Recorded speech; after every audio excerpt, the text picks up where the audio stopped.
Para sa bawat Pilipino, alam ko na buo ang galit ninyo sa akin ngayon. Nauunawaan ko rin kung bakit, lalo na at malaki ang halagang nakataya. Pero bago kayo humusga, hayaan ninyong ipaliwanag ko ang buong katotohanan. Matagal akong hindi nagsalita dahil may direktang utos sa akin. Huwag nang bumalik ng Pilipinas at manahimik na lamang. Umalis ako noong July 19, 2025 para sa aking medical check-up. Nakaplanong bumalik pagkatapos ng SONA ni Pangulo. Pero habang papauwi na ako, tinawagan ako ni dating Speaker Martin Romualdez at sinabihan, "Stay out of the country. You will be well taken care of as instructed by the President." Noon naniniwala pa ako sa kanila, kaya't hindi ako bumalik.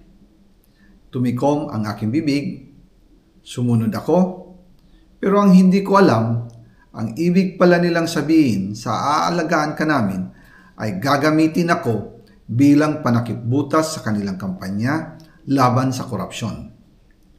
Ginawa nila akong poster boy ng kanilang sariling kasinungalingan. Ngayon, hindi na ako mananahimik, ilalabas ko ang lahat ng katotohanan. May resibo, may ebidensya, at may pangalan. Nagsimula ito nung tumawag si Sekmina Pangandaman sa akin nung nagumpisa ang BICAM process last year, 2024. Ang sabi niya, katatapos lang ng meeting nila ni Pangulo at may instructions na mag-insert or magpasok ng 100 billion worth of projects sa BICAM. At sinabi pa ni Sekmina, "You can confirm with Yusek Adrian Bersamin dahil magkasama sila sa meeting ni Pangulong BBM noong araw na yon." Tinawagan ko po agad si Yusek Adrian Bersamin at tinanong ko kung may instruction nga ba ang Pangulo na magpasok ng 100 billion during their meeting. Ang sabi niya ay totoo nga po.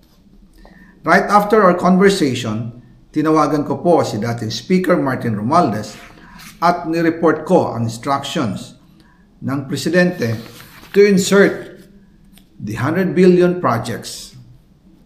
At sinabi niya sa akin, what the President wants, he gets.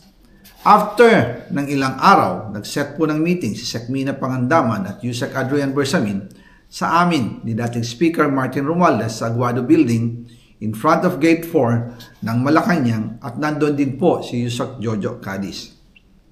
During the meeting, binigay po ni Yusek Adrian Bersamin ang listahan na worth 100 billion. Tinanong ko po si Yusek Adrian kung saan galing ang listahan. Ang sagot niya, galing kay PBBM mismo at binigay niya ito mula sa brown leather bag.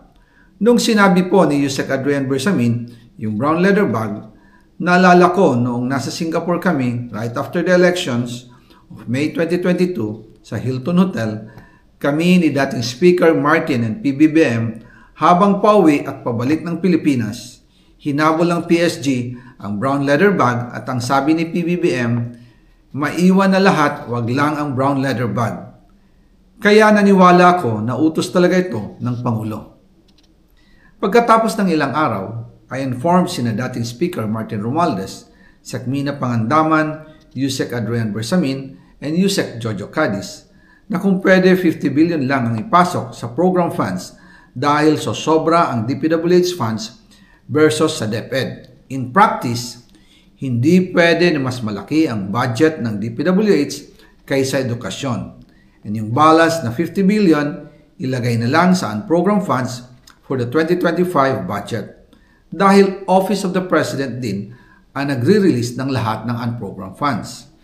Pagkatapos ng isang araw, tinawagan ako ni Sekmina at sinabi ang mensahe ng Pangulo, ipasok ninyo yan dahil pinangako na sa akin ni Speaker Martin yan at hindi na pwedeng baguhin. Kumbaga, ang utos ng hari hindi pwedeng mabali. Again, I informed the Speaker and asked clearance about the instructions ng Pangulo. At ang sabi niya, wala tayong magagawa. Kaya po nagtataka ako kung bakit sinasabi ni Pangulo na hindi niya makilala ang budget, samantalang lahat na binawas at dinagdag sa mga ahensya ng gobyerno ay humihingi ng approval sa kanya si Sekmina Pangandaman.